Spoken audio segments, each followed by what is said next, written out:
I usually start interacting with an artist when I'm on stage by just ripping my shirt off and stating dominance that I'm the best videographer of all time, and then usually the rest of the tour goes really well from there.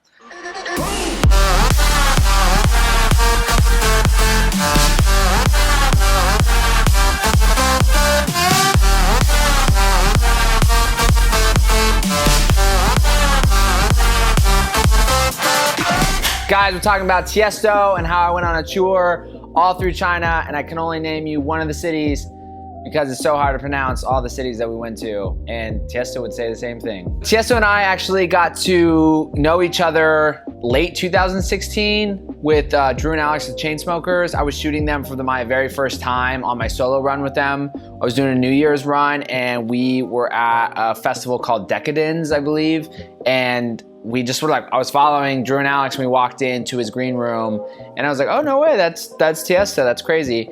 And then it was this massive room, ton of pizza. He had his own like DJ table set up in his green room, and a ton of alcohol, and like him, his girlfriend, and like one other person. And then we just like chilled there for 45 minutes and introduced myself and got a part of the conversations. And then spent a lot of time talking with this tour manager, Jordan, who then we stayed in touch with.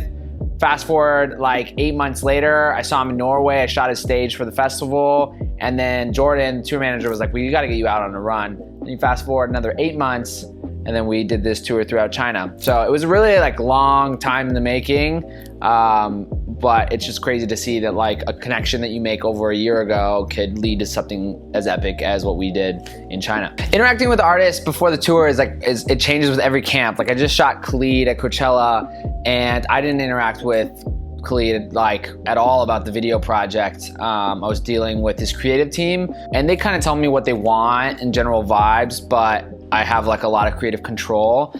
For Tiesto, he was similar in the way of, I was more dealing with his tour manager who's like directly connected. So I know there was like parts of his say in this video. But his management team really wanted me to be pumping out daily content, which we did on this tour. So the video we're going over today is the final recap of it, but we were pumping out daily content from the shows that were like 30 to 45 second videos. And they mainly lived like on his on his Facebook, which was weird and a total management thing. But he did post a few on his Instagram, and he's just super rad too. Like most artists, if you're not like, you would go through the management and you would send it to management, then management sends it to the artist's phone, and you're very disconnected. I don't typically work with artists like that. Like it's just not fun and enjoyable. Drew and Alex, Chainsmokers, who I work with on a like monthly basis, I just like airdrop them everything, or I text it to their phones, and they're very hands-on, or I just email it directly to them. There's no middle management. And Tiesto, like halfway through the week, was just like, why am I getting emails from management with your videos? Like, why don't you just airdrop them to me? We were flying like on a private jet, sitting across from each other the entire time throughout China. So I was like, that's what I've been saying the whole time, but management is saying us, he's like, no, don't do that. Just airdrop it to me. So really cool dude. He started getting involved and excited about it towards the back end of the tour. And I saw him a couple weeks ago, actually in Vegas, and he's like trying to brainstorm with me on some video ideas, and you could tell he's getting a lot more involved in his content. So the only shot that I did plan was I had this cable cam called Viral. I actually was gonna partner with them. We ended up not doing it, but it's an amazing product where basically it's like a travel size cable cam system that you can mount a camera to. And I was like really excited to get my hands on a prototype from them, and I wanted to run a cable cam through a club to give kind of like a drone effect inside indoor environment. So that was the only shot that I really planned, and it was like a lot of effort. You had to show up early when nobody was there to like run a wire across the floor and then climb up and then hang it from the other side and get it all set up. So then when everything was firing throughout the night, you just could turn it all on and run a few shots. Getting on stage with an artist is always intimidating because everybody's feeling each other's vibe out. And what I've come to notice, and I kind of got this from Rory Kramer, is like ask for forgiveness later. What you realize in the music industry is nobody actually knows what's going on other than their one thing they're there to do. So like if somebody's blowing like pyro and stuff on the stage, like that person is focused on the pyro. Like if there's somebody that's in charge of making sure like the artist's ears or microphones are working, like that's what they're focused on, or sound, you know? You ask the sound guy when the explosions are going off, which you think would be a big thing, right? Like there's literally fireworks launching at the very end. When is it happening? They're just like, I have zero clue. Security is the same way, right? Like their biggest thing is like security for their artists, maybe not security for backstage, so it's totally different. And the stage is pretty much free game. Like you have a lot of eyeballs on you and it's very intimidating when you haven't shot with an artist at first, and you kind of like stick to the sides. And what I've seen Rory do was just like he's everywhere. He's on top of the stage with the artist, and he just, I mean, that's like kind of like where your last like Hail Mary is, to see if you can get away with that. But you're trying to see how close you can get to the artist and how like, you know, intimate of shots you can get with these artists. You know, if the tour manager's not cool with it or the artist isn't cool with it, they'll say something to the tour manager, and the next night they'll say, hey, yo, you were running around, that was great, just don't do that tonight, or whatever. And then you're like, dope, what was wrong? And let's adjust. It's a conversation, right? And then worst case scenario, they get super pissed off at you and they're just like, what the hell are you doing? Like, get out of here. It's just like, great, you don't want to work with them anyways, because like it's not fun to shoot from the side of the stage anyways, or on the ground. So it's a bold move, and obviously you don't want to get like kicked off a tour, and you wouldn't get kicked off a tour for it, but maybe like someone wouldn't hire you again if it was like a one-time shot. So with Tiesto, it was just like, it was totally a free reign thing. We shot in a lot of smaller clubs, so it was very limiting as far as where you could go. So I stuck, like when I did go inside the booth with him, I'm telling you, there's a room for like 2 people. Like if I had to like go to the other side of the booth, I was like rubbing up against his back. So I tried to do that only a couple times, and just limit that, just because it was like physically like interacting with an artist, and kind of, it could be like a burden a little bit. It's totally a vibe check later on in the tour of like, okay, I'm getting away with this, like stick to those shots and being consistent. But the first show is always sets like the precedent for the rest of the week or the rest of the tour. So the gear I shot on this one was actually a nightmare, because I had a Sony a7S II and I went to get it cleaned from Best Buy because like my warranty or something was ending and I had like a free cleaning. So I just like sent it out, and then Best Buy was like, we need 8 weeks to clean your camera. And I'm like, that's 2 months. Like who in their right mind can give up their camera for 2 months? Like a professional camera, like the Sony a7S II is listed as like a more professional camera. What professional can live without the camera for 2 months? And I'm just like, this is insane. So I do it. I get the camera back 2 days before, or like the day before the tour. Like I just, Hail Mary, like I just went to get it clean. And they bring it back, and I'm at LAX and I turn it on, I'm waiting for my flight, and the SD won't read inside the card reader. And I try everything, like Googling before my flight, and I'm like headed to China. And I'm like, it's not working. And then I just format the card. I try as many SD cards as I had. I try different batteries. I ended up like rebooting the whole, like formatting the whole car, like all the custom settings on the camera, like reset everything. It doesn't work. I call the cleaning place, or call Best Buy. They put me in touch with the cleaning place, and they're like, oh, that was our other location. They like find the file, the order number, and all this internal stuff. You just drop it, say clean it, and they're great, come back on this day. So I get all this like information that the consumer's not supposed to know, and they're just like, yo, there's like one guy that worked on it and he's not in until tomorrow, but we'll ask him what happened. And I'm just like, this is insane. So I got to Shanghai and I just dropped, I think like $2,000 on a camera when I got there, because they have like the massive tower of cameras of every camera company in every floor, just like everything. And I went and bought it, and it's like all the manuals are in full Chinese. Like there's not like the English Chinese one or whatever. Like everything was in Chinese. I didn't even, like I was trying to convert the numbers to make sure I wasn't getting screwed. I'm also like trying to make sure this is like a legit Sony like dealer and not like a knockoff.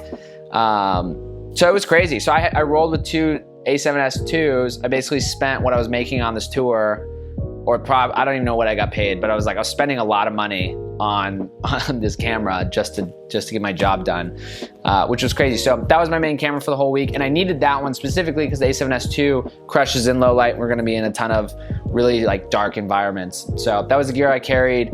I think I had a Rode mic on me, Rode mic Pro, and then I had a ton of batteries. I had a 14mm that was a Rokinon. I don't use that anymore, but it was an amazing lens. And then I had, I think like a 16 to 35. Oh, I remember shooting a lot of it on the RX 100 Mark IV because I just got it from Sony.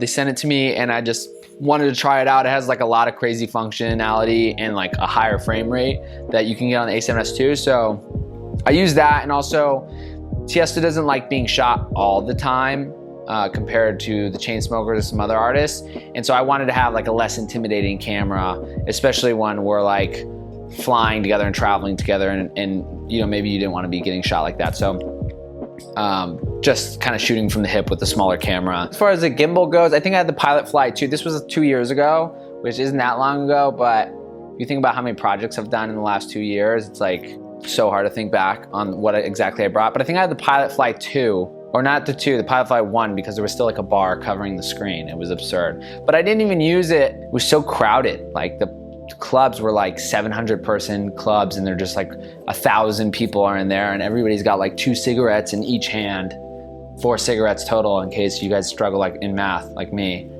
and just going at it. So no Pilot Fly. Shooting Tiesto outside of shows was a little difficult just because he doesn't traditionally do back-to-back show days, or if he does, it's like 2 or 3 days. This one he did 9 shows in 9 days in 9 countries, or like different blocks or like sections or states inside China. So it's like an hour or 2 flight every single day. And when you're on tours like that, it's like really hard to go out and explore. Like an artist typically wouldn't go out and explore on a tour like that unless it's like a really big city and they have like a connect that's gonna like pick them up, take them to a specific spot that they love, and guarantee it's gonna be like an amazing time. We did that once with Tiesto on the tour. We went to like this really dope dinner and walked around a little bit. But if you see it in other people's like tour videos and they're out like walking around the city, it's usually just for the video. It's like, all right, let's go for a 15-minute walk and you can pop off some shots.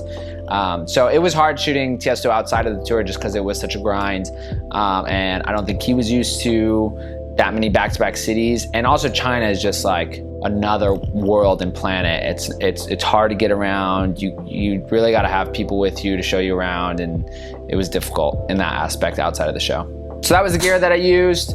And now we're gonna go into the video. I'm gonna pull it up here on this computer, do a little screen recording, and kind of just walk you through some funny stories about certain clips or how we shot it, and just give you a little bit of a deeper look into this video that I actually was really hyped on.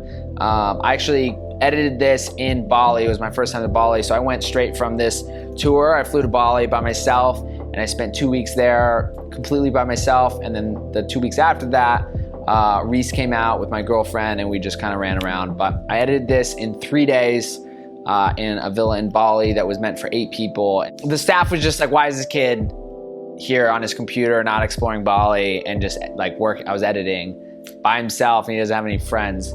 But it was like the most peaceful thing. I recommend it highly if you're just grinding all the time. So that's how I edited it, but we'll get into a couple clips. But I remember Tiesto had this new intro, and it was specifically like sound designed for the like natural sounds that you would hear in China. So there's like dogs barking, there's some sirens, like city. I guess not specifically China, but it's like a city, urban. It's like this club life. It sounds like you're like waiting in to go into a club kind of thing. And it's got Tiesto's like vibe and energy in it. And I remember hearing the intro and I was like, I want that for the video. And whenever you have this, you'll hear this video play right now, and you'll hear all the sound design, and you're like, normally somebody has to build that, and that takes like a day in itself and to create like a vision. But this was already laid out, so then that made my job easier, where I just followed the sounds. And so even when I was on the tour, I was like listening to the sounds. I was like, okay, I need a dog barking like up against a gate. I was like, that'd be awesome to get. Or I need like a car passing by on this one part, or I need a siren, like an ambulance going by. So I was like hunting for these shots. I don't think I got the dog one, but other one that I didn't mention was that we knew we were gonna get an interview with Tiesto. This one, we just had him walk around this like really cool harbor, and we just walked and talked. I think I shot it. I don't even know if I had my microphone at the time, and it was like pretty poor audio, but because there's so much like natural sound design in this, it just worked really well. And his tour manager was there to help me kind of guide the interview because there was a very specific notes that the management and the label wanted him to hit on because he was releasing a new album called Clublife Volume 5. So he's done 5 of these things, and it was dedicated to China. So it was Clublife 5 China, which was awesome. So they helped me out with that interview. That, again, so we had the track to help drive it. We had the interview to help drive it. And really, for me, it was just like putting the best visuals on that made sense. But you'll hear right away, there's like this, like in the first 4 seconds, you hear the passing of like different things. Like I didn't even do that. Like none of this was me. And so I just put this hyperlapse that kind of like blends in with it really well. Moped, I was just matching a visual up to that. Like I heard that motor and I just went out and shot something with a motor to place to it. Dog barking, we didn't get it, but there's like a light sound effect that we like glitched to this alleyway that I thought was really moody. This is probably, and then the airplane landing was probably one of my favorite shots. It was just so, I think, counterintuitive to how people were shooting video recaps, because this is when gimbals were becoming really big and everybody was just getting these like smooth, buttery shots. And I just got this really raw shot handheld of this plane landing, and we're driving in a car and it was landing, and I just shot it, I remember, for like a minute, and I was just hoping that something would just completely block it out eventually, and that's exactly what happened. Tiesto has a song called Boom. It crushed in China. It crushed everywhere, honestly, but in China it was like, he played that and it was like Chainsmokers playing Closer or Justin Bieber playing Sorry. Like it just, people lost it. And Tiesto mentions it in his interview, and then I just kind of like on a low, muffled tone, I brought that track in just to kind of like give viewers that vibe and energy of what he was referencing, which I think adds a lot of layers and depth. What also was cool about this that was different than my style was because Tiesto wasn't like down to go walk around the city, or he didn't want to be filmed at all times, I just used like the empty spaces. Like traditionally you would see like the artists walking away from a private jet, like really sick. And I think I have that shot in there, but I also included like empty shots of just like the private jet by itself, which is like a whole different kind of like pause and breath of like, oh wow, like you just appreciate the plane instead of like the artist with the plane, or it's just more simple, which I was like really excited to achieve in this one. I already mentioned that I brought a cable cam in, and at 39 seconds you see this first shot. If you look at like the right third, you can see like this yellow line, and that's the cable cam. And the first, on 39 seconds, I'm actually playing this clip in reverse. And I think I drop it somewhere else in the video, but I play it in its regular direction, and you can't really, I mean, you can tell because I'm calling it out, but somebody watching typically wouldn't know. Like rain on the windshield is like a cool, just empty shot. Like you're not really seeing a lot of general B-roll of Tiesto. Boom, 54 seconds, the most scary rooftoping I've ever done. I was more scared because I was like, if I get arrested right now, I'm in China, and also like I'm with one of the biggest artists, and I was like, I'm gonna be in a lot of trouble, and I'm gonna get the artist in a lot of trouble. I still did it, but I was like, this is dodgy. And it was such a high building, it was so windy, and there was like a storm coming in, and I was like, I need to get off this building now.